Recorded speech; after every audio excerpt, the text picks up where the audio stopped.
I have determined that it is time to officially recognize Jerusalem as the capital of Israel. While previous presidents have made this a major campaign promise, they failed to deliver. Today, I am delivering. Clinton promised to do it. Bush promised to do it. Obama promised to do it. Trump actually did it. And it took a lot of guts to make this move.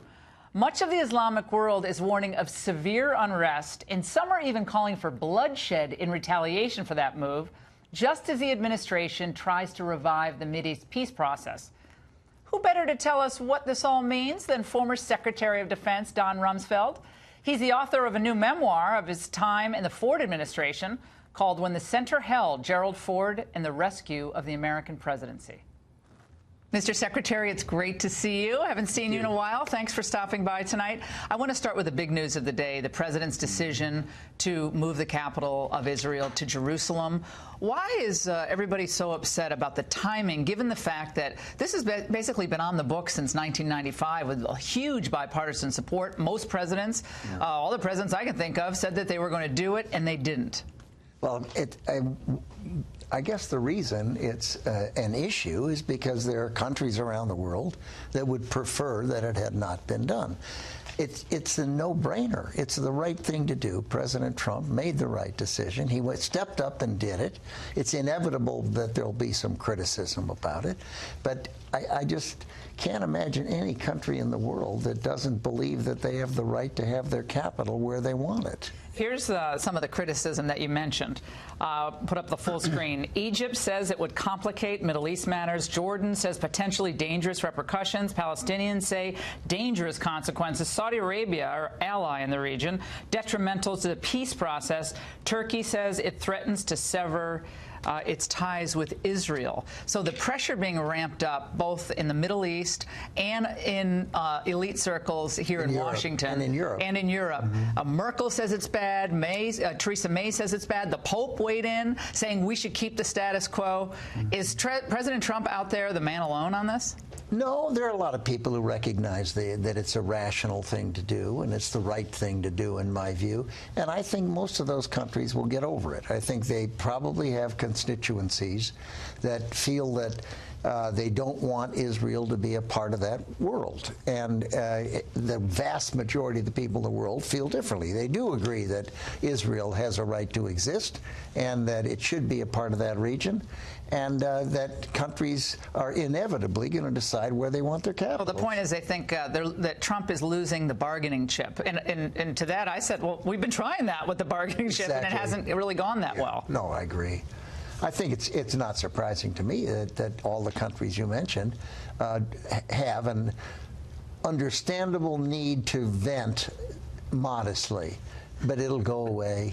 What about if something happens, more terrorism, attacks on embassies? Do you see a blowback on President Trump? Like, you provoked this, you pushed this, you pushed it when you didn't need to, you're a wrecking ball, Mr. Chaos. That's the line from the American media, many in the American media today, that this is just more Trump chaos. Well, I don't see it that way at all. It seems to me that the president made the right decision. He stepped up and did it. It's inevitable that there'll be people who don't like it and will make noise about it. But the idea that it would lead to a stream of terrorism, I just don't see that at all. I had Bill Richardson on the show last night, former UN ambassador, and he says he goes all over Europe and he hears very interesting things about the president. Let's watch. I go overseas all the time.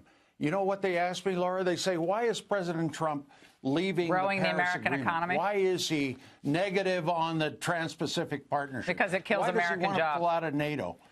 Internationally, I travel all the time. Bill, we are getting the European elites criticized by everybody. The president's not popular, Mr. Secretary. He's not a popular leader. And Obama was the rock star. Clinton was the rock star. And now we have this guy Trump and Richardson and company, the elites here. It's ruining our image around the world. Well, that's just not true. The idea that the behavior or the conduct or the decisions or the positions being taken by the President of the United States are ruining our image around the world, I think is a massive overstatement. The reality is that the American people made a conscious decision to put in the presidency of the United States someone who had never served in government, military or civilian. I would have to search through history to see if there's ever been a president who had never served in government. Now, why did they do that? They did that because they wanted someone who'd never served in government.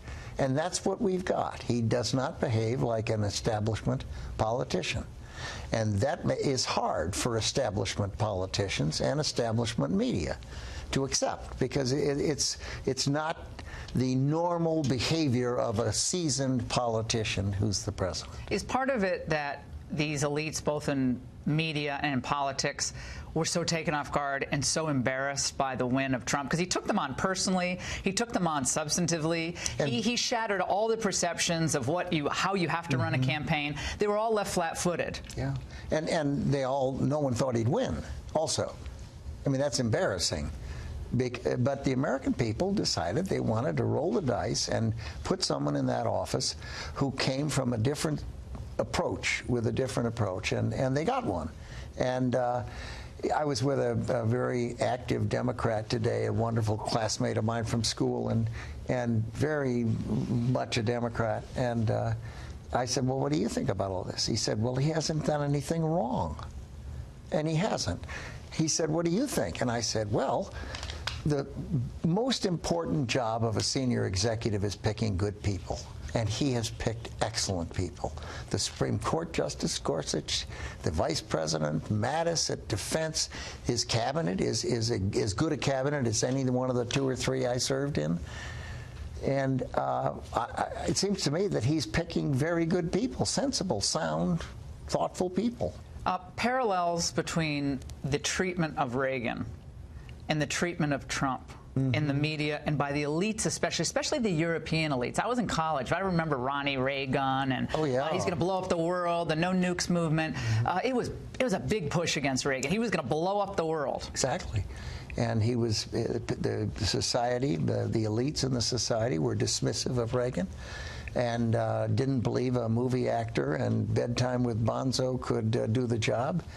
And he got in there, and that wonderful, warm, sensible approach that he brought to governance won over an awful lot of people in our country, and he did a fine job. But the elites never accepted him until he was long gone. Now suddenly Reagan's their hero, but they don't like him much when he's in there.